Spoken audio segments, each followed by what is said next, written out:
Hello everybody! In this video we're gonna talk about how to photograph one of my favorite butterflies, the Giant Swallowtail. If you want to attract this beauty to your garden, you'll need two things. First, a wild lime tree. The wild lime is their host plant, so female giant swallowtails will come to lay eggs on its leaves. This is how the eggs look like. And when the egg hatches, this little guy emerges. I know, it looks like bird poop, but that makes birds less likely to eat them. Here's another caterpillar eating wild lime leaves.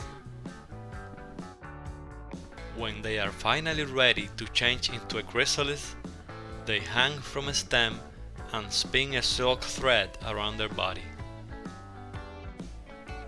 After several days, or even months, this beauty emerges from the chrysalis.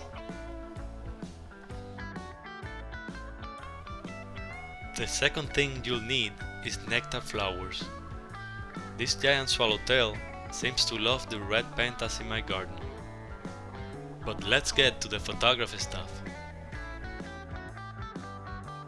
So I was looking out my window and I saw a beautiful giant swallowtail arrive at my garden.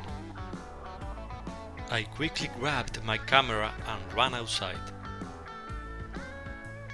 The first thing to notice is that giant swallowtails constantly flap their wings while sipping nectar, so you need a fast shutter speed to freeze the action. For this one, I set my shutter speed to 1,000th of a second.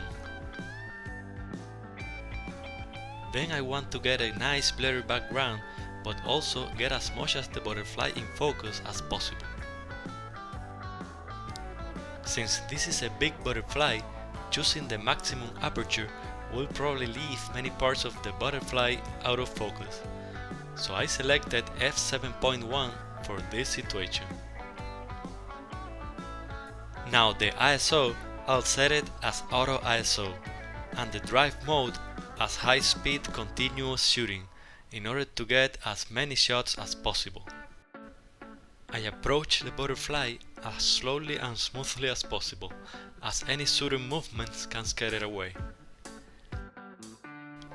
When shooting from the side of the giant swallowtail butterfly, I prefer to focus on its body. That will give you the body and most of the butterfly wings in focus.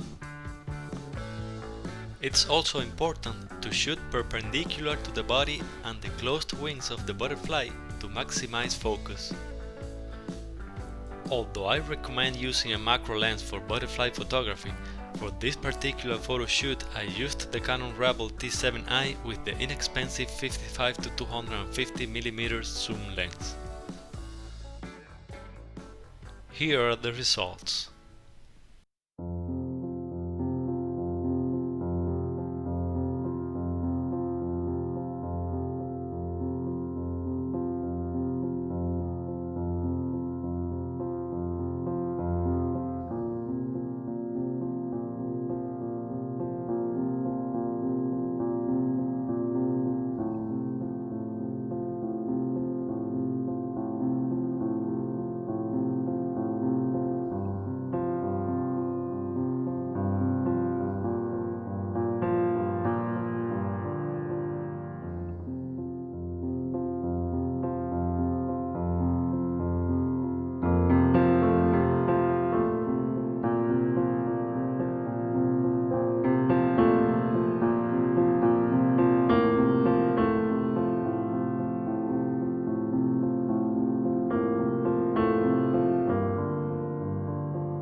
I hope you enjoyed this video.